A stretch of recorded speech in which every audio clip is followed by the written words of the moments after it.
ছাত্রলীগ নেতাকে কঠিনভাবে পিটিয়েছেন শিক্ষার্থীরা, তারপর তাকে যেভাবে কান ধরে উঠবোস করিয়েছেন তা ভিডিও এখন সোশ্যাল মিডিয়ায় ভাইরাল হয়ে গিয়েছে। আপনাদেরকে এই ভিডিওতে দেখাবো সেনাবাহিনীও কঠিন অ্যাকশনে নেমেছেন, ছাত্রলীগ নেতাদের কঠিন পিটাচ্ছেন তারা। কে ভিডিও সম্পর্কে অবশ্যই আপনার মূল্যবান মতামত কমেন্টে জানাবেন।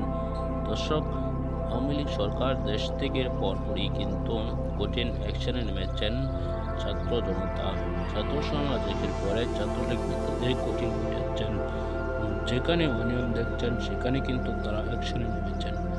দর্শক, এই ভিডিওতে আপনারা দেখেছেন কিভাবে ছাত্রলীগ নেতাকে কান ধরে উঠবোস করিয়েছেন, এমনকি কিভাবে পুলিশের কাছ থেকে ছিনিয়ে নিয়ে তাদের পিটাচ্ছেন। এই ভিডিও সোশ্যাল মিডিয়ায় ভাইরাল হয়ে গিয়েছে।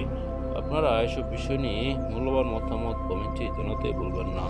পরবর্তী এরকম ভিডিওগুলো নিয়মিত পেতে হলে চ্যানেলটিকে সাবস্ক্রাইব করে পাশে থাকা বেল বাটনটি অন করে দেবেন। এই মুহূর্তে বিদায় নিচ্ছি। আসসালামু আলাইকুম।